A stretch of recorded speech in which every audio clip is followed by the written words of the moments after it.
No ar, o Jornal das Sextas. Boa noite. 20 anos depois, São Tomé e Príncipe e a Nigéria vão rever o Tratado de Exploração Conjunta de Petróleo. A vontade foi manifestada pelos dois países como forma de reformular a autoridade conjunta. Esta e outras questões dominaram o encontro esta sexta-feira entre o Conselho Ministerial e a administração da autoridade conjunta. Mandatados pelo Presidente da República e pelo Primeiro-Ministro, os membros do Conselho Ministerial da parte santomense reuniram-se com a Autoridade Conjunta de Petróleo Nigéria-São Tomé e Príncipe. O encontro, que teve lugar no Ministério das Infraestruturas, antecedendo num futuro próximo a reunião de mais alto nível entre os dois países, foi passado de revista assuntos que se prendem com a sustentabilidade da Autoridade Conjunta e do próprio Tratado de Exploração de Petróleo. O tratado diz que ele próprio chama-se uma revisão aos 30 anos, mas as partes acreditam que, passado 20 anos, e tendo em conta o estado atual da mesma instituição, há todas as condições criadas para que esta discussão da revisão das coisas se faça agora, aos 20 anos, e não aos 30. Portanto, é esta a missão desta equipa, da zona conjunta, dos gestores. Por isso é que se encontraram com o Presidente da República e com o Primeiro-Ministro, e nós receberemos naturalmente as recomendações dos nossos líderes para depois pormos em prática aquilo que poderá ser as ideias que deverão ser discutidas com a parte nigeriana para encontrar uma sustentabilidade para esta mesma organização, que é do interesse dos dois países, particularmente nosso, não só em termos de cooperação com a Nigéria, mas sim em termos de cooperação regional de todo o Golfo da Guiné e também para a nossa própria economia. São Tomé e Príncipe e a Nigéria vão assegurar a continuidade da zona de exploração de petróleo, apesar da autoridade conjunta ultrapassar algumas dificuldades de funcionamento. Os dois países estão a concertar posições para manter objetivos que haviam sido traçados com a criação da zona conjunta. Como uma agência do governo, nós não podemos dizer que não temos problemas monetários. Hoje mesmo, na reunião com o ministro líder da delegação, tivemos a oportunidade de submeter o nosso orçamento para 2022 e o orçamento, portanto, foi visto pelo membros do Conselho Ministerial Conjunto e temos, portanto, vai ser analisado com algumas recomendações. Portanto, a GDA está bem, nós estamos a fazer o nosso melhor. Temos alguns ativos que são, sobretudo, os blocos petrolíferos, que estamos portanto, a operar e estamos a fazer o nosso melhor para, enfim, arrecadar o máximo de receitas que possa servir também aos estados da Nigéria e de São Tomé e Príncipe. Temos novas perspectivas, tendo em conta que a empresa Total fez a aquisição e foi adjudicada alguns blocos no sul da zona conjunta que fazem o paralelo com o bloco número 1 da zona exclusiva. Da zona exclusiva temos bloco número 1 e na zona conjunta temos bloco 7, 8 e 11, e esses espaços geográficos estão sendo explorados pela Total como um único espaço e neste momento estão a desenvolver a aquisição de dados 3D e não só. Portanto, dá uma outra perspectiva à própria zona conjunta, que nós sabemos que após as tentativas de perfuração não foram muito bem sucedidas e, portanto, tudo isto enquadra-se nas discussões para uma leitura futura do equilíbrio do funcionamento e da vitalidade desta mesma instituição. A questão da redução do número de funcionários da autoridade conjunta são também algumas questões que estão em cima da mesa com vista a reformar a autoridade conjunta de petróleo entre São Tomé e Príncipe e a Nigéria. Será lançado no dia 20 de abril Youth Connect São Tomé e Príncipe. Trata-se de uma iniciativa regional integrada no Youth Connect África, uma plataforma pan-africana com o objetivo de conectar os jovens africanos para a transformação socioeconómica. Esta plataforma busca capacitar os jovens por meio de aprimoramento de seus conhecimentos, experiências e habilidades, ao mesmo tempo que investem em suas ideias, inovações e iniciativas. Com o seu lançamento em São Tomé e Príncipe, espera-se que ela irá também criar oportunidades para o desenvolvimento dos jovens são-tomenses. Desde logo, que oportunidades, Sr. Ministro da Juventude, Desporto e Empreendedorismo? Boa noite e bem-vindo ao Jornal das Sextas. Muito obrigado, agradeço desde já o convite e aproveito esta oportunidade para cumprimentar todos que nos acompanham em casa. Para dizer que Youth Connect, de facto, é uma plataforma pan-africana, em que São Tomé e Príncipe tornou-se membro desta plataforma em 2019. Infelizmente, por razões pandêmicas, nós não fizemos o lançamento em São Tomé e Príncipe, mas temos estado a implementar aquilo que são os objetivos da Youth.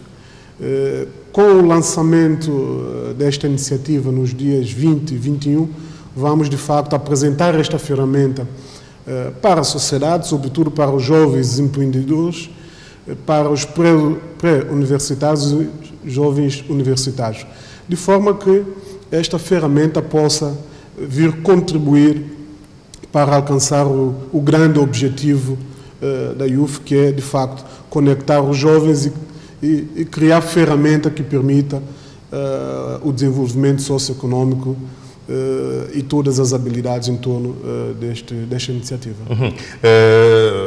A questão que coloquei tem a ver justamente com oportunidades de desenvolvimento para jovens santomenses. Que oportunidades que esta ferramenta pode proporcionar aos jovens? Desde os aspectos ligados à formação, que é algo bastante importante para a Youth, a questão de formação, de capacitação, de criação de redes de contactos, de criação de ideias de negócios, tudo isto em torno de promoção do empreendedorismo nacional.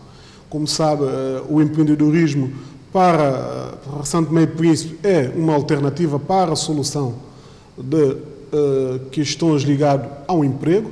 Portanto, sem dúvida, a Youth Connect irá criar oportunidade de emprego a partir do momento que nós colocamos em ações todas as ferramentas que nós entendemos ser importante para contribuir para este efeito.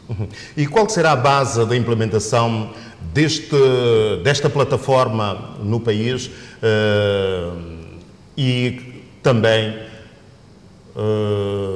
como forma de propiciar esse desenvolvimento que se quer, dessa inovação, dessa criação no seio dos jovens de São Tomé e Príncipe? Bem, Youth Connect por si só é uma iniciativa, mas ela tem por detrás um conjunto de planos de ações que vai servir de ferramenta para suportar e consolidar, de facto, estes objetivos. Como disse, a questão de formação é muito importante. Nós já temos estado a trabalhar nisso para dizer que, embora não tenhamos feito o lançamento oficial, os objetivos, as ações que fazem parte dos objetivos da Youth já têm sido implementados por nós, a partir do programa Empreende Jovem, a partir de outras iniciativas que são desenvolvidas pelo Instituto da Juventude, através de parceria e apoio da Unicef, do FINUAP. Portanto, são várias iniciativas que dão corpo, de facto, à base de suporte da Youth. Desde a questão como eu disse, a formação, a criação de redes de incubadora e financiamento de iniciativas ligadas ao empreendedorismo, tudo isto hoje vem contribuindo para, de facto, a consolidação desta base que fiz referência. E a internet será uma mais-valia neste processo? Sem dúvida. Portanto, a Youth Connect ela está assente sobre a base de inovação e tecnologia. Portanto, queremos que, com as ideias inovadoras e auxiliado à tecnologia, nós consigamos solucionar os problemas que são comuns em África de forma muito mais rápida e, sobretudo, mais responsável, né? Portanto, a tecnologia tem um papel bastante importante nesta iniciativa. E estão todas as condições criadas no sentido desta plataforma vir a alimentar-se, a sustentar-se com base nas novas tecnologias? Sem dúvida, porque nós, no âmbito do Empreende Jovem, já temos algumas ferramentas que nós colocamos à disposição dos empreendedores, normalmente o mapeamento das empresas, guia do empreendedor. Hoje temos uma plataforma do empreendedorismo. A incubadora hoje, já temos uma rede nacional de incubadora. A incubadora central já encontra-se em funcionamento. Já temos também a incubadora de Santo Antônio e da região autônoma do Príncipe, que também já está concluída, mas há necessidade de algumas retificações no próprio espaço, mas já está devidamente equipadas para também darmos início às atividades na incubadora do Príncipe. Através das incubadoras temos realizado um conjunto de ações, workshop, formação, assessoria, atendimento aos empreendedores. Portanto, tudo isto para dar resposta àquilo que é o nosso objetivo, ou seja, implementar o plano de ação da Youth Connect. Há pessoas com experiências, ou seja, peritos na matéria, que irão trabalhar durante este período para, sobretudo, incentivar e ensinar os jovens a lidar com esta nova plataforma? Sem dúvida. Nós, enquanto membro da Youth Connect África, temos o suporte da própria iniciativa pan-africana. Como sabe, trata-se de uma plataforma pan-africana e qualquer suporte mais técnico nós iremos ter a partir da Youth. Mas, não obstante a isto, com o apoio do PNUD, hoje nós temos uma equipe de consultores nacionais e internacional, portanto, que estão a apoiar-nos na gestão da incubadora e, a partir daí, fornecer toda esta assessoria necessária que nós entendemos ser para os nossos empreendedores nacionais. Um dos propósitos, Sr. Ministro, é a conexão com jovens de outros países para a transformação socioeconómica. De que forma essa conexão será feita? Sobretudo, muitas vezes há questões que requerem o próprio financiamento. Sem dúvida. Nós acreditamos que desenvolvimento de ideias, desenvolvimento do empreendedorismo não passa necessariamente ou exclusivamente pelo financiamento.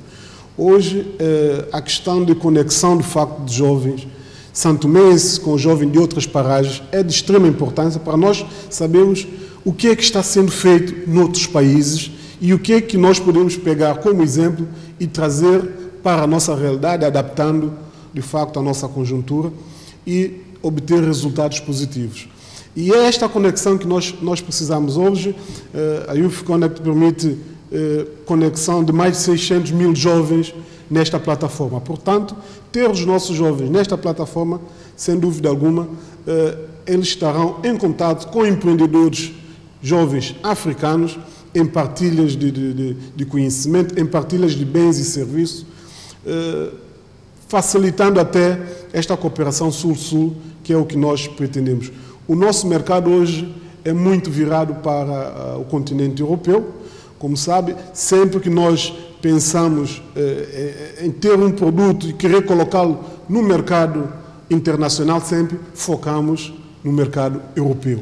Quando nós temos uma vasta oportunidade de mercado no continente africano, que também tem vamos dizer, esta semelhança conosco e tem, de facto, um número de consumidor bastante elevado. Por isso, esta conexão é de extrema importância para que este contacto exista, para que este conhecimento entre os jovens, ela de facto exista.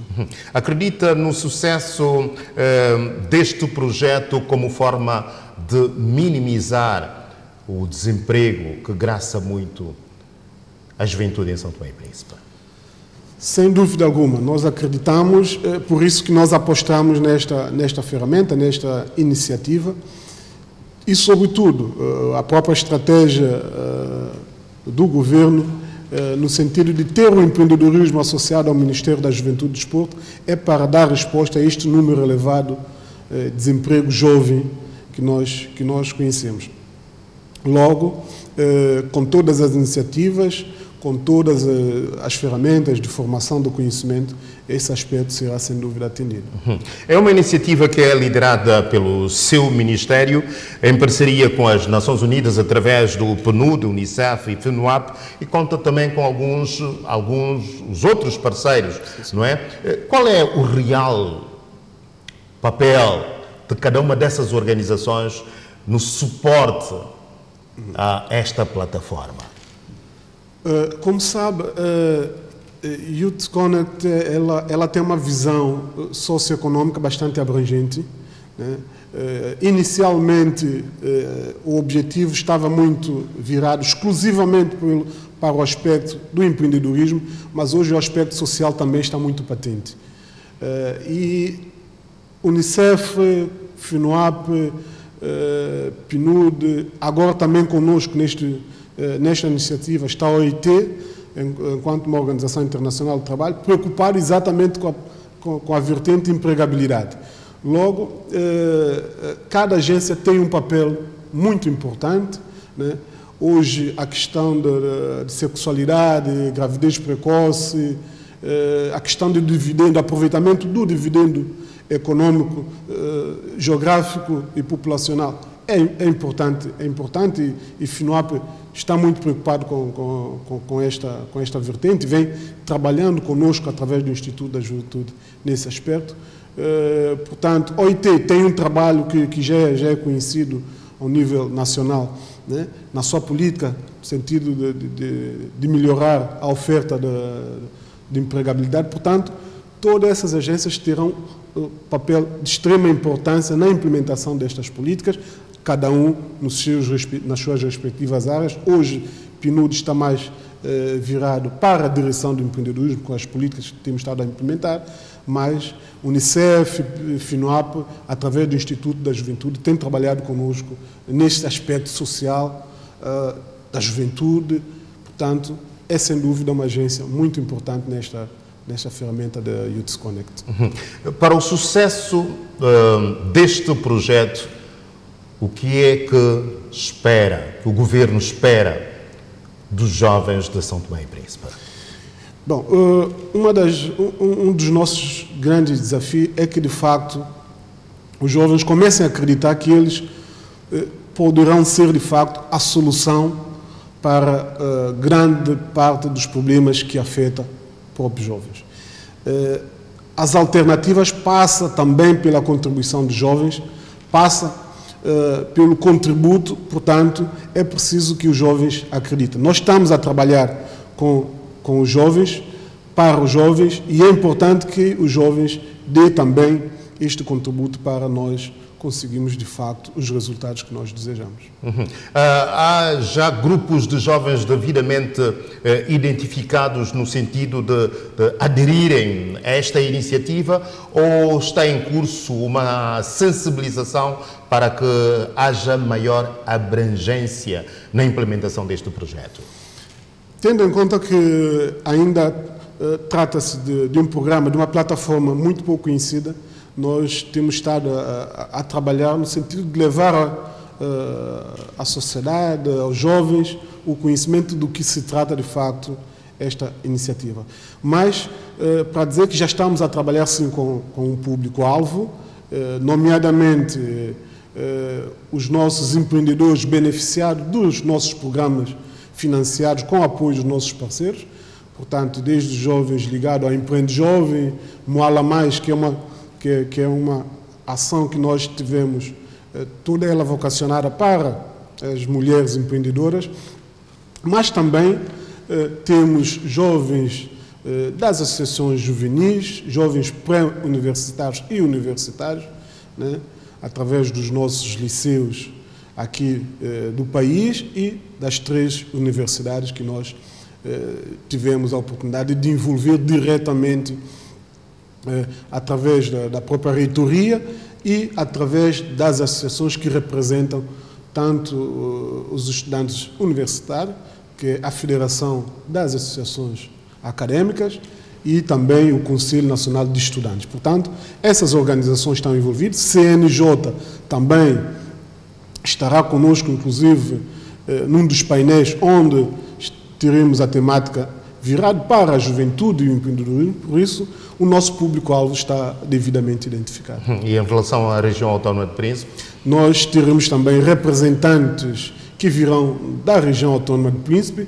Não obstante isto, também reuni com o presidente da Associação dos Estudantes Universitários da região autónoma de Príncipe, aqui em Santo Tomé. Portanto, para dizer que é um programa bastante inclusivo, que nós desejamos que todos estejam presentes. Senhor Ministro da Juventude, Desporto e Empreendedorismo, obrigado pela sua participação no Jornal das Sextas. Vinícius Pina, com a antevisão daquilo que será o lançamento no país de Youth Connect São Tomé e Príncipe no dia 20 deste mês, já na próxima semana. Senhor Ministro, mais uma vez, obrigado e boa noite. O Banco Africano de Desenvolvimento vai apoiar o governo a instalar terminal de cargas no Aeroporto Internacional de São Tomé. Além desta infraestrutura, o BAD prevê ainda financiamentos para o setor energético, com destaque para energias renováveis. São 4 os projetos avaliados neste encontro entre o governo e os representantes do Banco Africano de Desenvolvimento, BAD. À saída do encontro, o representante do Banco Africano de Desenvolvimento, Anders Pedersen, afirmou: temos agora um acordo em termos de como nós vamos fazer e acelerar o programa. Nós vamos ter foco em 4 áreas: peças para geradores de IMAI, investimento, novo terminal de carga no aeroporto, novo e totalmente para facilitar a exportação de produtos de São Tomé e Príncipe, e temos um foco de papagaio hidroelétrica, instalação hidroelétrica na ilha de Príncipe, que nós vamos financiar a reabilitação, desculpa, e temos também o projeto de fotovoltaicos lá na Santa Omero, e está em curso e o concurso de Santa Omero, 1.5 megawatt de solar PV. O concurso está a andar e esperamos energia limpa quase este ano lá no Central Santa Omero. Para o representante do BAD, a fase seguinte prende-se com o lançamento do concurso para a contratação da empresa para fiscalização. Precisamos uma empresa para fazer fiscalização, e nós vamos lançar urgentemente e depois a construção vai começar. Quanto às obras do aeroporto, o rigor é grande, pois, segundo Anders, tudo tem que corresponder às exigências internacionais. Uma equipa de especialistas, porque lá no aeroporto temos regras internacionais, se chama ICAO, e também tem regras na área de fotossanitária do União Europeia, e por causa disto temos segurar estes investimentos vai ser exatamente como eles querem. Se não conseguir trabalhar exatamente como eles querem, este investimento não vai dar nada. Mas eu acho que a construção deve iniciar este ano. Governo santomense e Banco Africano de Desenvolvimento acordam o financiamento de 4 projetos com previsão de início ainda para este ano.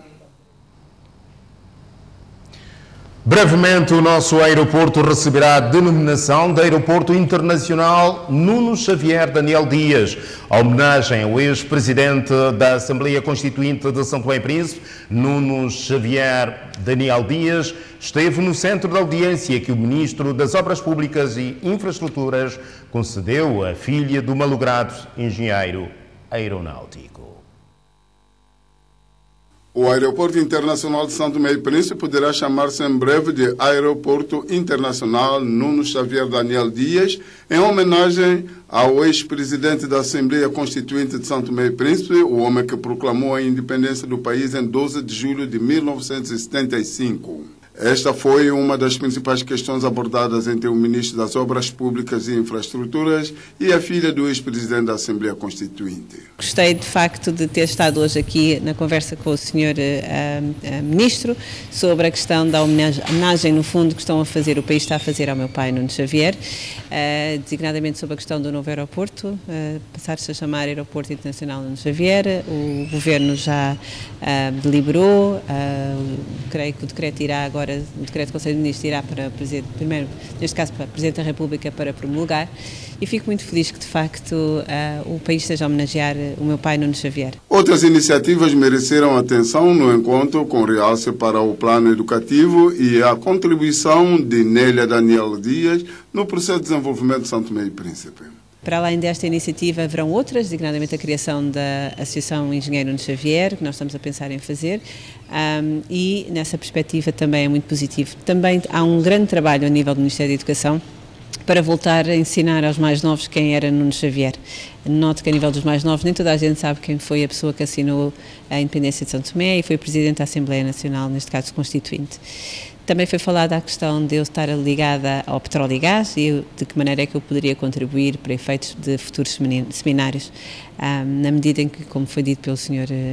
Ministro, eu fui nomeada uma das 100 mulheres executivas mais influentes, neste caso na região africana, na área de petróleo e gás. Distinção e homenagem ao ex-presidente da Assembleia Constituinte de São Tomé e Príncipe, Nuno Xavier Daniel Dias, analisadas entre o Ministro das Obras Públicas e a sua filha Nélia Daniel Dias. Recordamos que o engenheiro aeronáutico Nuno Xavier Daniel Dias foi o primeiro santomense a chefiar o serviço da aeronáutica civil no país e faleceu no dia 11 de junho de 1976. Sexta-feira Santa, também conhecida como Sexta-feira de Paixão, é a data que se recorda a crucificação de Jesus Cristo e sua morte. É uma das datas mais importantes do calendário cristão. Ou não, Sr. Bispo? Boa noite. Boa noite. E bem-vindo ao Jornal das Sextas. Obrigado. Obrigado pelo convite. É sempre um prazer estar aqui convosco.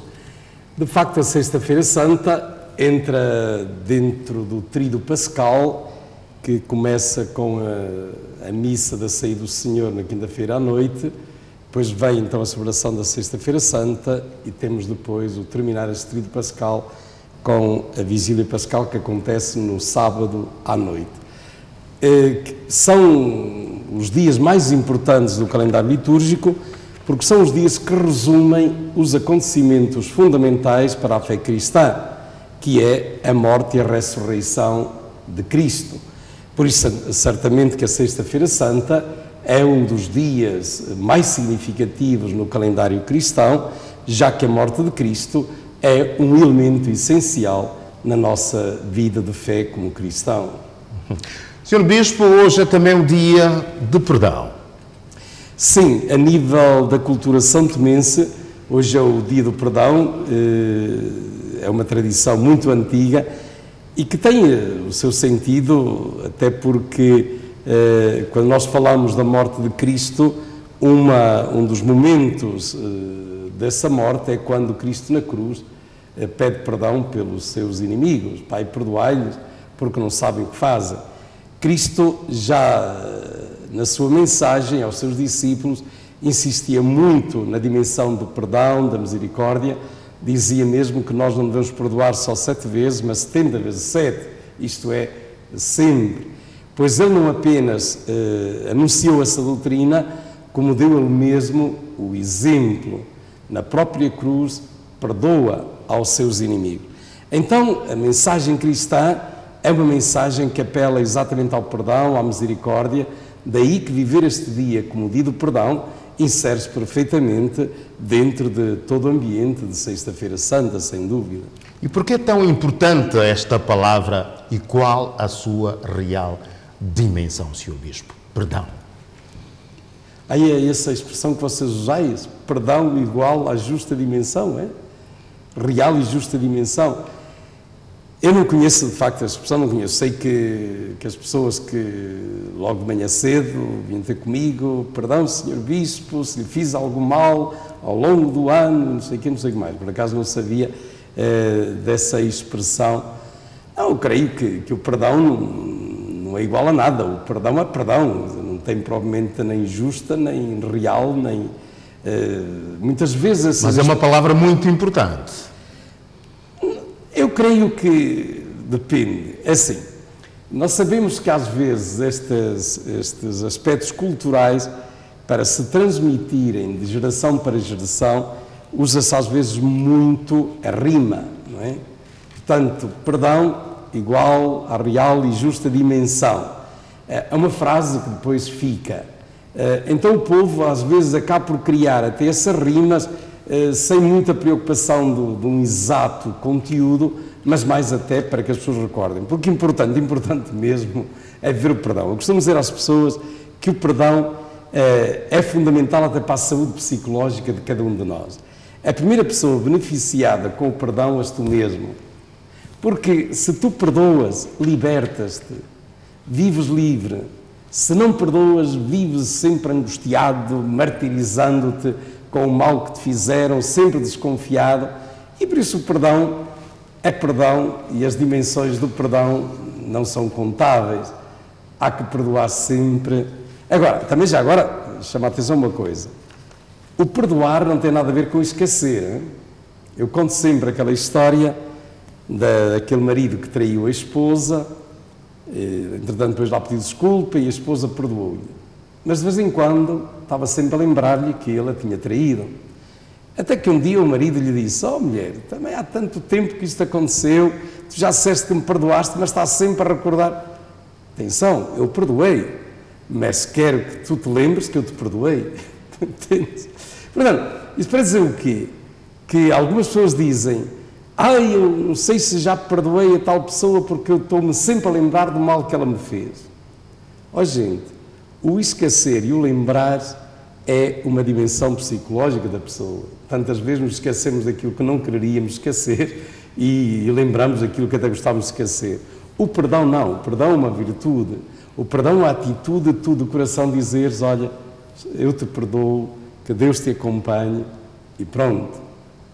Isso é o perdão. E por falar nisso, Sr. Bispo, um dos grandes males deste país, sobretudo nos últimos tempos, tem a ver com o sentimento de ódio, de perseguição, de vingança, de rancor.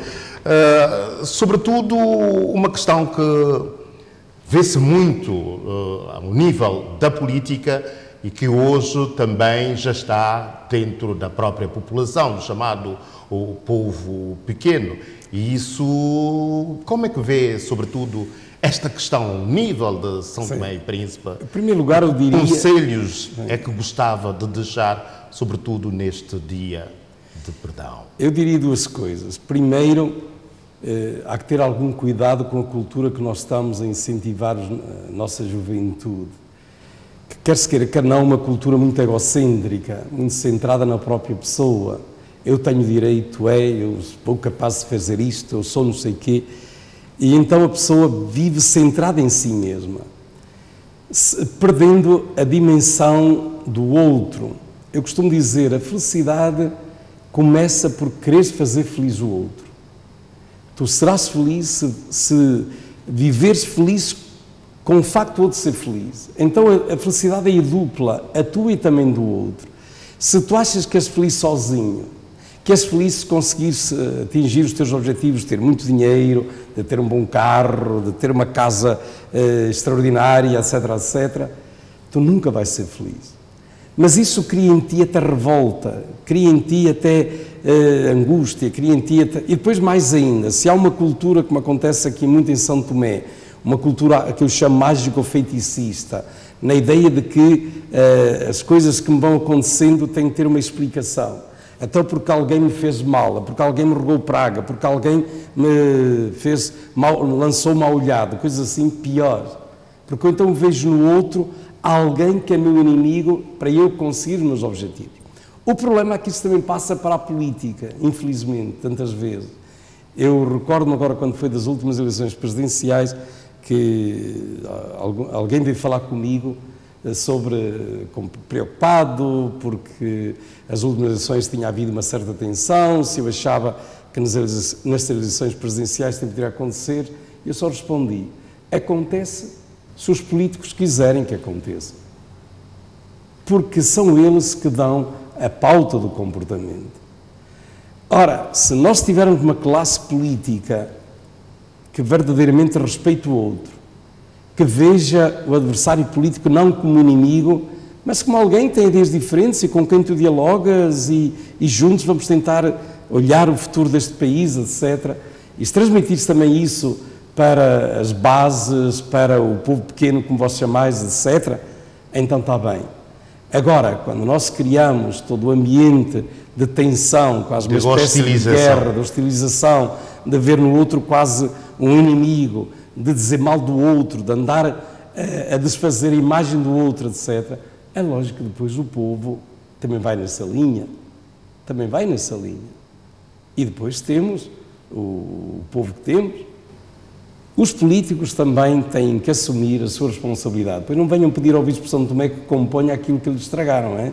Porque a gente anunciamos a palavra de Deus e todas estas... Aliás, separados não vamos a lado nenhum, só com a união conseguiremos aquilo que almejamos. Portanto, isso eu peço aos políticos que sejam capazes de olhar todos eles para este país na preocupação de ser o país de nós todos.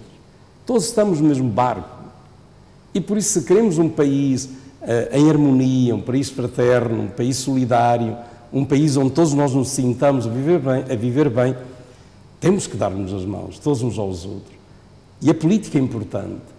E é importante que haja diferentes partidos, até diferentes maneiras de ver o futuro, até juntos, em que nos podemos enriquecer com as nossas ideias e tudo mais. Mas sempre respeitando o outro. Porque, afinal, o país é de todos nós e é com todos nós que ele é construído. Sr. Bispo, já retomamos a nossa conversa. Vamos agora ver uma reportagem a propósito do Dia de Perdão. A TVS saiu à rua para ouvir algumas pessoas sobre o significado do dia. Os cristãos católicos celebram hoje a Sexta-feira Santa, também conhecida como Dia do Perdão. A Sexta-feira Santa é uma data importante para os cristãos, pois a Igreja recorda o dia em que Jesus Cristo morreu crucificado. Por isso, é o dia de reflexão. Para nós, o cristão católico, tem uma importância significante porque a nossa cultura é o dia que nós pecamos durante os meses e o dever é pedir perdão todos os dias. Mas hoje é o dia mais importante porque na nossa doutrina é o dia que nós devemos perdoar uns aos outros dos nossos males. Às vezes pecamos sem querer, querendo, mas para nós católicos tem grande significância. Para perdoar a todos, tendo em conta que estamos numa Semana Santa, dia que mãe peça perdão ao filho, filho à mãe, esposa ao marido, marido à esposa. Eu cá no meu serviço já pedi perdão aos meus colegas e assim está sendo. Qualquer ser humano pode perdoar outro. É muito importante que nós hoje perdoemos a quem nós nos ofendemos. Já perdoou alguma pessoa? Ainda não, por acaso ainda não. Bem, não fiz questão ainda, mas eu vou pedir especialmente à minha esposa e os meus filhos, se calhar têm feito alguma coisa que não os convive bem. Portanto, são as primeiras pessoas que eu vou pedir perdão. Fazer perdão a alguém é muito bom, que essa pessoa também fica já consciente, com a consciência limpa, que tudo corre bem. E hoje já perdoou alguém? Ainda. O que está à espera? Talvez, ainda eu não apanhei alguém, ainda que eu ainda vi que é para poder pedir esse perdão. Hoje é dia, filho obedece mãe, fala bem com mãe, para a mãe não insultar filho, para não bater criança, para não bater filho. Filho também tem que obedecer mãe, muito bem, que hoje é dia grande, é dia de perdão. E a sua apologia hoje? Eu já perdoa, minha filha levantou pedindo perdão. Perdoar a pessoa não precisa de perdão, perdoar a pessoa a gente perdoa a todo momento, porque nós somos pecadores, a Bíblia diz que nós não nascemos pecador, nós pecamos pelos pensamentos, palavras, mesmo negócio, trabalho, maneira de agir, nós pecamos e nós devemos perdoar todos os momentos. Na tradição santomense, são muitos os rituais que, com o passar do tempo, deixaram de ser praticados. Nós sabemos que não podemos fazer barulho, bater nas crianças, varrer casa, porque noutra hora nós víamos que as árvores nem mexiam. Mas hoje, não sei se é por excesso do pecado, o mundo está como está, ninguém dá valor a este dia, ninguém mais cumpre com a tradição. Hoje é o dia de perdão, é um dia onde que nós podemos pedir perdão às pessoas que a gente pensa que teve alguma coisa com a gente que a gente não deu conta, mas, tendo em conta que eu vejo que com o andar do tempo, essa forma de vivimento está a perder, está a perder pouco a pouco, porque as pessoas não estão a respeitar esse dia. São muitas pessoas que aproveitaram a ocasião para pedir perdão. Desde a meia-noite pedi perdão, principalmente à minha esposa, os meus colegas, e durante o dia vou procurando outros colegas para pedir perdão e aproveito a Câmara TV para pedir perdão online, virtualmente, a todo mundo de Santo Tomé e Príncipe. Eu, pelo menos, levantei essa manhã, eu já pedi minha mãe perdão, pedi até a mulher que eu vivo, mesmo que às vezes a gente tenta cometer alguns erros, depois não aceita, porque nós homens às vezes não aceitamos certos erros, mas eu fiz da minha parte hoje. Pedi toda a gente inimigo, amiga, filho que está em confusão com mãe que está em confusão com o filho, para pedir perdão para acabar a história. E o que o senhor já fez hoje? Quem pedir perdão hoje é Tete. Tete, minha amiga, eu já estou pedindo toda a gente Santo Tomé e Príncipe perdão, toda a gente que odeia, que não odeia, para pedir perdão hoje. Por isso, aproveite o dia de hoje para refletir sobre os seus erros.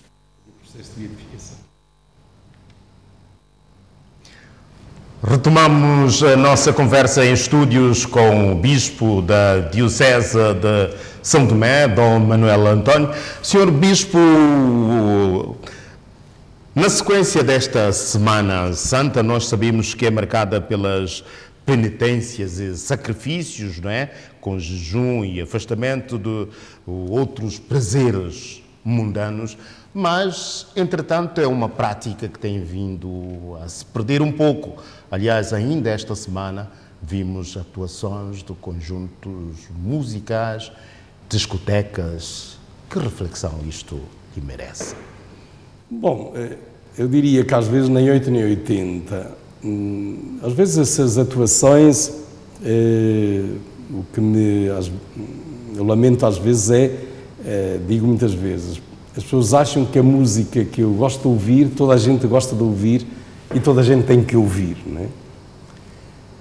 Isso é que eu acho condenável, porque se eu quero abrir uma discoteca, desde que seja lá num sítio fechado, sem incomodar os vizinhos, está bem, logo que tenha respeito pelos outros, não digo nem que não, nem que sim. Se não acreditas, ao menos respeita. Isso, agora, se vens para a rua, põe-se ali, acho que talvez também acaba por ser falta de respeito com todos. Eu preciso descansar. Por exemplo, houve uma vez uma situação que até levou à suspensão da missa no hospital, porque as coisas foram dando anos numa discoteca ali instalada, que não dava para as pessoas ali à volta descansarem. Eu acho que isso não pode ser, isso não pode ser. Portanto, é falta de respeito também com as pessoas que têm o seu trabalho, que têm que descansar, que têm que dormir, e que não conseguem por causa disso, não é? Portanto, em primeiro lugar, isso tudo. Acerca também dos outros ritos, atenção que antes tínhamos que reconhecer que a sociedade praticamente era toda ela católica. Então, digamos que o catolicismo entrava a fazer parte da vida de quase 100% da população.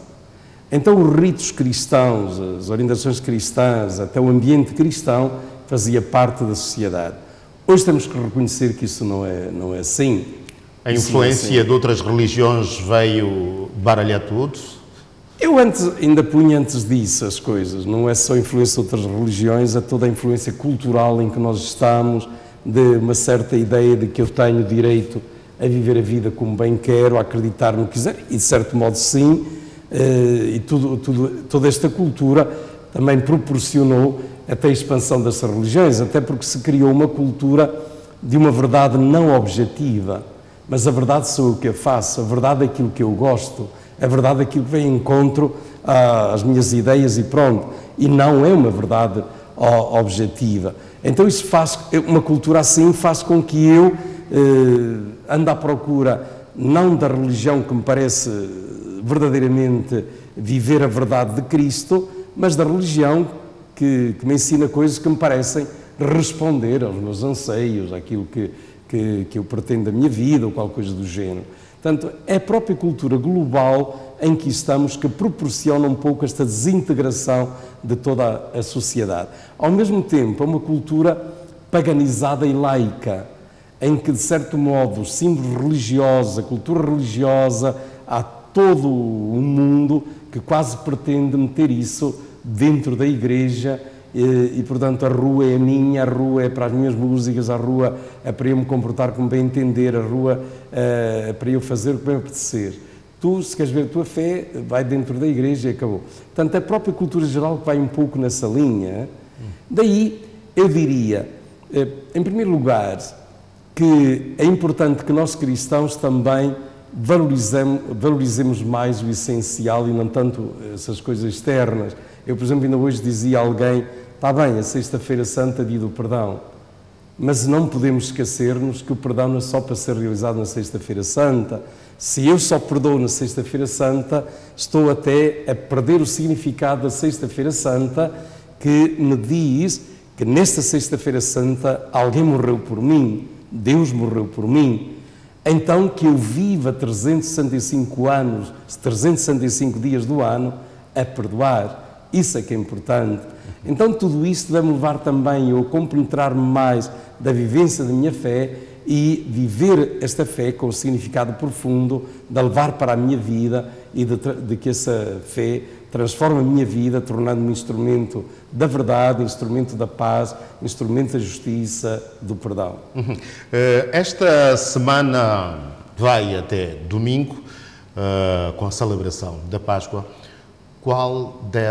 Como é que devemos guiar o nosso comportamento durante esse período? Bem, eu diria que nós devemos guiar o nosso comportamento durante este período como durante todo o ano, não é? Eu sempre me recordo acerca disso, da história de São Luís Gonzaga, quando era miúdo, que um prefeito dele chegou ao recreio lá no colégio e disse lá ao grupo de miúdos, se vos dissessem que dentro de uma hora ias morrer, o que é que ias fazer?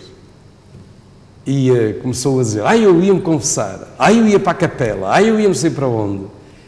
E o Luís disse, tu Luís, continuava a brincar. Nós devemos, em primeiro lugar, viver cada dia do ano, deixando-nos orientar pela nossa fé. Agora, também é verdade que temos uma história e é importante valorizarmos acontecimentos que se realizam na nossa história e até nesta nossa história da salvação. Por isso é que eu começava dizendo que, de facto, a Sexta-feira Santa é um dia importante. Mas Sexta-feira Santa entra no global dos dias, de quinta-feira, de sexta e de facto também de sábado, domingo, que é Aleluia. Isto é, são dias onde tu te confrontas com o mistério central da tua fé, que é tu acreditares no teu Cristo que por ti morreu e ressuscitou. Isto tem dois aspectos importantes. Primeiro, para todos nós a morte, a dor, o sofrimento é sempre um mistério, difícil de aceitar. E vejas como aqui em São Tomé, sempre que morre alguém, anda-se à procura quem é o culpado, quem não é o culpado, etc, etc. Mas isso sempre fez parte da nossa história. Ora, Cristo ao morrer disse, não, eu mesmo morri. Eu mesmo aceitei a cruz. Para te dizer que a cruz não é maldição, que a dor não é porque alguém te regou praga ou te fez mal olhado ou coisas parecidas, faz parte da tua vida. O importante é tu viveres isto sempre também com a dimensão da ressurreição. Então a morte adquire o seu sentido de não ser uma fatalidade, mas ter sempre a abertura à esperança que nos vem de que no fim será o amor que vence, a vida que vence, Deus que vence. E esse é o anúncio da Páscoa. Sr. Bispo, obrigado pela sua presença no Jornal das Sextas. Obrigado eu, que Deus os abençoe. Amém. Os cristãos católicos celebraram esta tarde a Paixão de Cristo. Oração e adoração da cruz foram os momentos altos desta celebração.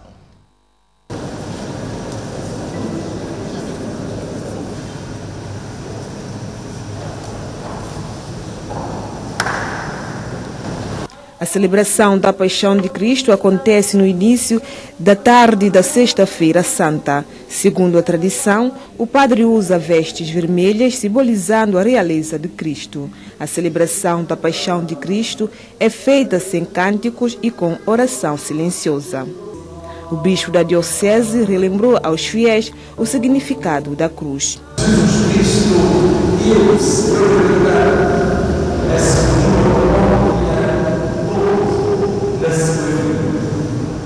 a sua própria alma na sua vida. Viveu a vida toda entrega a Ele. Ensinou-nos a viver com Deus sem ser discípulo, a andar na cruz e ir com Ele. A assumir a cruz e fazer com Deus o centro da nossa existência.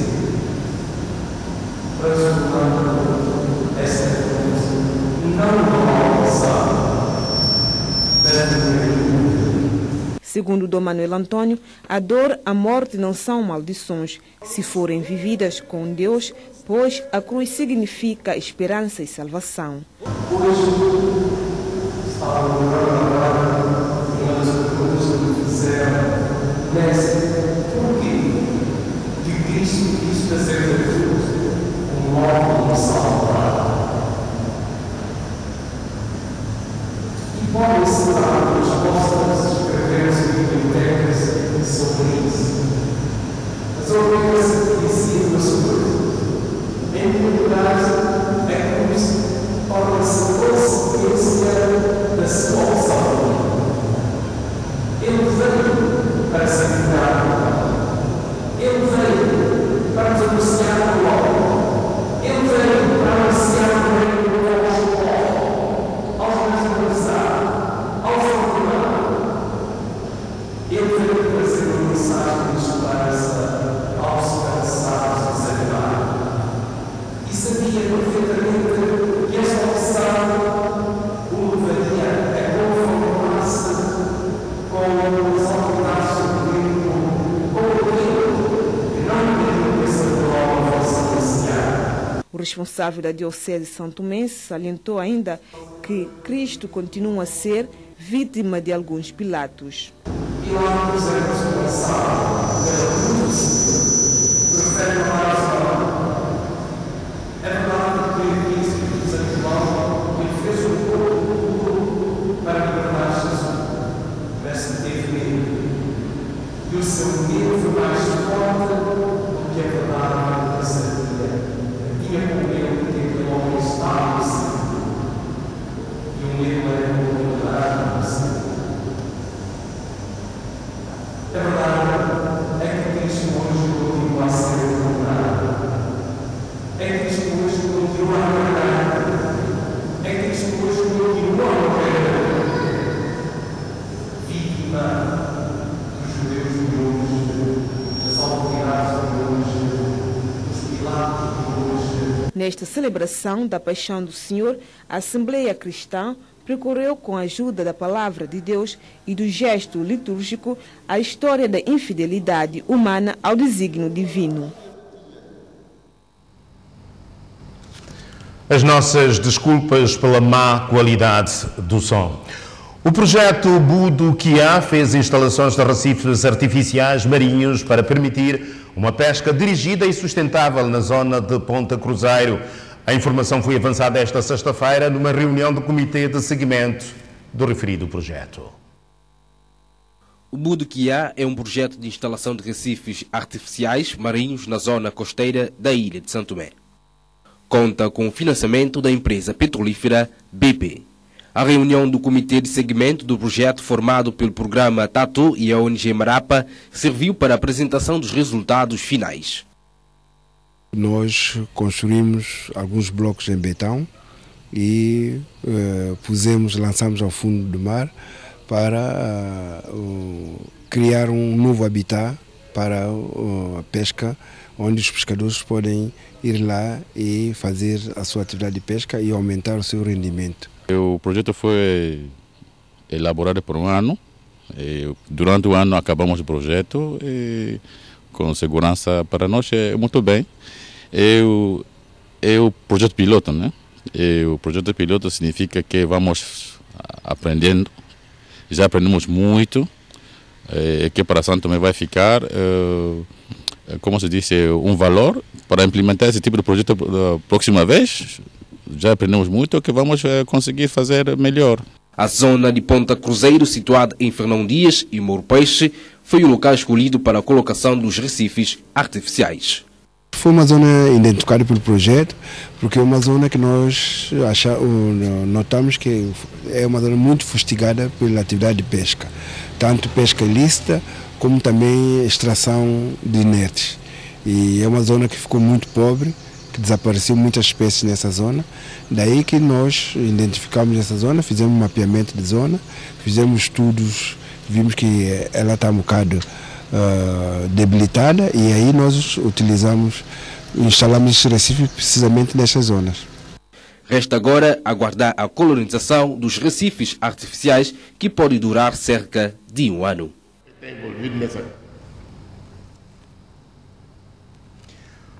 O Presidente da República exonerou o Sr. Stefano Welk como seu conselheiro especial. É notícia que marca a semana e, consequentemente, análise dos principais acontecimentos. Juvenal Rodrigues, boa noite. Boa noite, Boças. Boa noite, caros telespectadores. De facto, essa notícia da demissão era a atitude mais coerente depois das informações que surgiram. O indivíduo, o conselheiro especial, o alemão, curiosamente já era alvo das autoridades alemãs em termos de investigação há largos anos, já há alguns anos, desde 2018, com passagem pela prisão, etc, etc. E, no fundo, as autoridades alemãs estão preocupadas, e ele não é o único, diga-se passagem, dentre, enfim, cidadãos alemães que procuram obter passaportes diplomáticos de países empobrecidos, países mais pobres, digamos assim, para fazer negócios escuros. Aí está a corrupção, lavagem de dinheiro, enfim, há um conjunto de situações ilícitas que esses senhores fazem, e então, com o passaporte diplomático, eles podem, enfim, circular com alguma facilidade. Uma investigação da conceituada revista alemã Der Spiegel, ainda um artigo de investigação publicado em 2019, em setembro de 2019, faz referência, dá uma série de pistas relacionadas com este senhor e não só. Por exemplo, no artigo eles dizem que foi através dele que o Boris Becker, para quem não conhece, foi uma referência desportiva alemã nas décadas de 90, sobretudo como tenista, não só na Alemanha como a nível mundial, que obteve um passaporte diplomático do Ruanda. O Sr. Welk,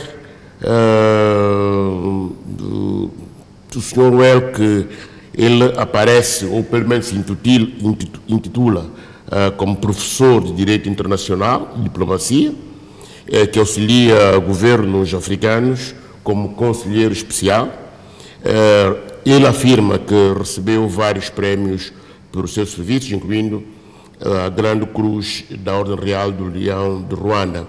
Diz que tem um conjunto de formações em várias universidades, mas essas universidades, segundo a revista, não confirmam que ele tenha feito essas formações, esses cursos, ou tenha passado por aquelas instituições de ensino superior.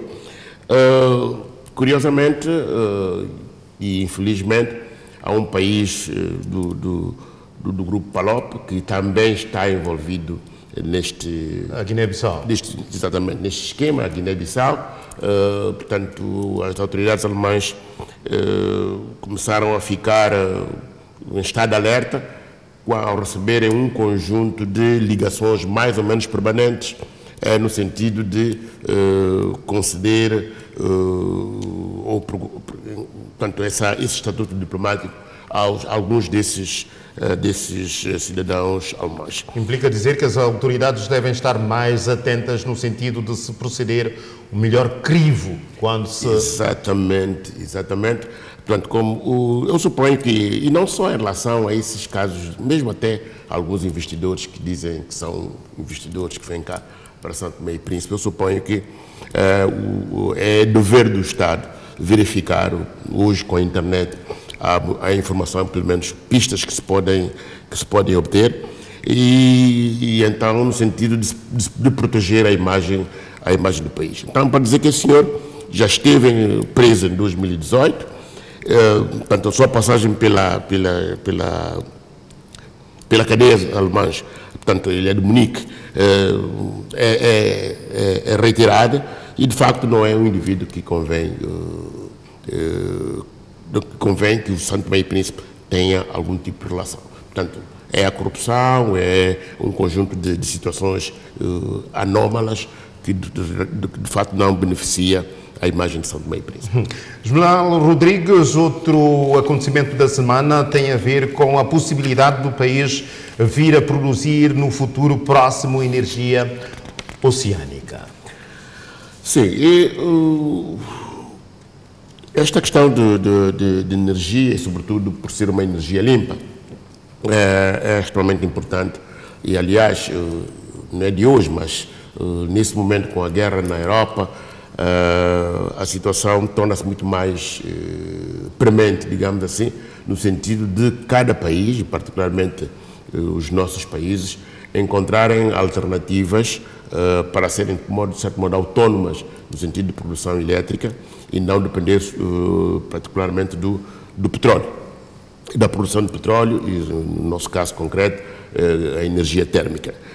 Então, essa possibilidade que surge é bem-vinda, primeiro porque a energia oceânica tem algumas vantagens, portanto, é limpa, não tem, ou seja, são riscos mínimos em relação ao meio ambiente, não necessita também de equipamentos muito sofisticados, no que respeita aos processos de obtenção dessa energia. Mas, pela uma curta pesquisa feita, também há algumas desvantagens, sobretudo por causa do investimento que deve ser feito, portanto, os custos de instalação de equipamentos, pelo menos para aquilo que eu consegui recolher, são relativamente altos, mas, como foi dito, São Tomé e Príncipe foi escolhido como o país para se fazer um projeto piloto, portanto, a nível dos países arquipelágicos, digamos assim, e esperemos que a coisa venha a ter seja bem sucedida, porque alguns dos intervenientes falaram de prazos, e o mais importante é que esses prazos de facto sejam cumpridos. Nós temos sempre esse problema de cumprimento de prazos, em função de determinados projetos, as coisas surgem, há um certo entusiasmo, depois esmorece, e é preciso... Aliás, é urgente essa transição energética em São Tomé e Príncipe, no sentido de se reduzir os custos com a produção da energia térmica. E também tendo em conta as próprias alterações climáticas e tudo isso, portanto, no fundo, é caminhar para o futuro. Realizou-se no país o intercâmbio internacional sobre a Convenção de Luta contra sobre a governação e luta contra a corrupção, desde logo temas aliciantes. Na sua opinião, como é que vê a questão de boa governação e do combate à corrupção em São Tomé e Príncipe? A questão da boa governação e do combate à corrupção, o curioso é que tem feito parte do discurso, sobretudo quando os governos assumem o poder. Isto é bonito, em termos de discurso é bonito, mas em termos de concretização prática, aí já é outra história. Há acusações, há a percepção de que há corrupção ou muita corrupção em São Tomé e Príncipe, mas em termos concretos, até agora, dificilmente as pessoas suspeitas desse tipo de práticas foram responsabilizadas. Aí, portanto, há um trabalho sério a ser feito. Sobretudo ao nível das autoridades judiciais. E não só, portanto, as autoridades judiciais, de facto, quando se vê ou se conhece uma série de dossiês que foram entregues, não só pelo Governo, a Inspeção Geral das Finanças, também, pelo menos a informação que eu obtive, entre 2012 e 2019, se a memória não me falha, 37 relatórios foram entregues e parece dos quais apenas um que teve, enfim, o seu seguimento até ao processo final. Eu creio que nós da comunicação social deveríamos colaborar nesse processo, no sentido de ser mais vigilante, pelo menos para já, se há poucas condições eventualmente de se fazer um jornalismo de investigação relacionada com esses conteúdos, mas pelo menos seguir de forma muito de perto, de forma muito cerrada. Sobretudo quando houver denúncias. Quando há denúncias, as denúncias são entregues no Ministério Público, mas depois não se sabe o que é que acontece. O Ministério Público, enfim, não informa, para eles acho que é até cômodo, e nós também, nós, a comunicação social, não vamos lá e tentar perceber o que é que se passa. Bom, eu, curiosamente, tenho procurado falar com os procuradores gerais, não só o atual, mas como o anterior, um pouco para tentar perceber as razões. As justificações são diversas, ou as condições de investigação não são as mais adequadas, ou porque os processos estão mal instruídos, enfim. E às vezes já aconteceu que alguns casos até foram arquivados e as pessoas, a opinião pública não sabe, depois de tanto barulho que foi feito. Então é preciso, sobretudo, eu suponho que a comunicação social estatal e privada deve colaborar neste processo, e de facto é uma inovação, portanto, o surgimento desse índice de corrupção e governação em São Tomé e Príncipe é uma coisa nova, não está totalmente afinado, é um processo ainda que é preciso ir afinando, mas é um passo importante que se deu, de modo a trabalhar-se no sentido da moralização da sociedade. Portanto, a corrupção, não só a grande corrupção, mas também a pequena.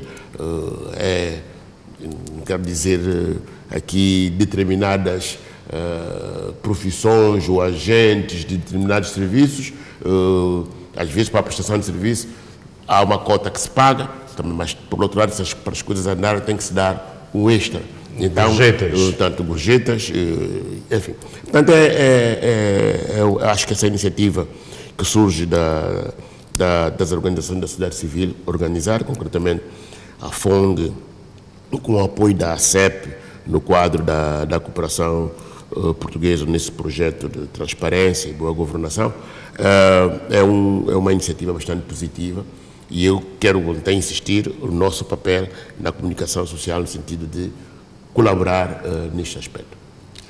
Juvenal Rodrigues, com análise dos principais acontecimentos desta semana. Juvenal, boa noite e obrigado pela sua participação no Jornal das Sextas. Boa noite. 105 ocorrências criminais foram registradas pela Polícia Nacional, menos 36 do que na semana passada. Violência doméstica e ofensas corporais são os crimes que mais se destacam no balanço policial desta sexta-feira.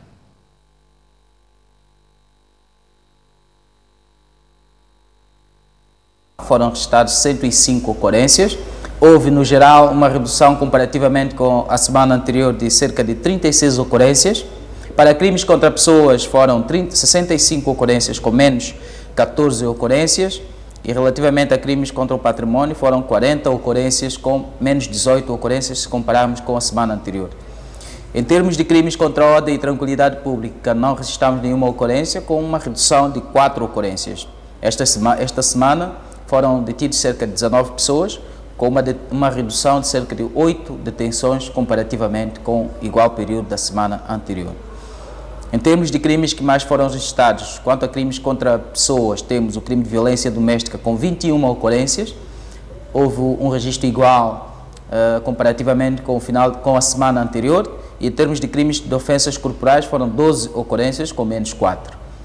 Para crimes contra o património, a Polícia Nacional registrou 21 ocorrências de crimes de furto durante esta semana, com um aumento de 5 ocorrências, enquanto que para crimes de abuso de confiança foram 9 ocorrências, com uma redução de cerca de 20 ocorrências. Esta semana, o que podemos realçar em termos criminais, tratou-se de uma situação de ofensas corporais, com alguma gravidade, que aconteceu no distrito de Lobata, em que, durante uma contenda entre duas senhoras, uma ofendeu a outra com golpes de garrafa ao longo do corpo. A ofendida, depois de ser socorrida, teve que ficar internada no Hospital Central e a agressora foi detida pela polícia e este caso já foi entregue às autoridades judiciais.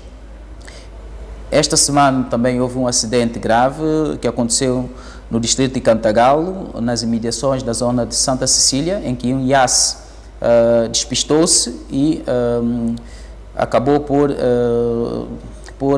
ferir cerca de 4 pessoas, ou seja, por causa de uma avaria mecânica, o IAS despistou-se e deste acidente resultou-se em 4 feridos graves e 2 feridos ligeiros, tanto que se encontram no hospital. Portanto, o IAS ia em direção de cidade capital à cidade de Angulares.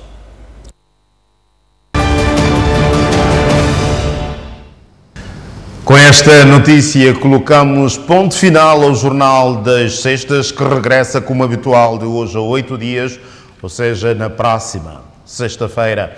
Obrigado pela sua preferência, foi um grande prazer estar na sua companhia. Boa noite e tenha uma Santa Páscoa.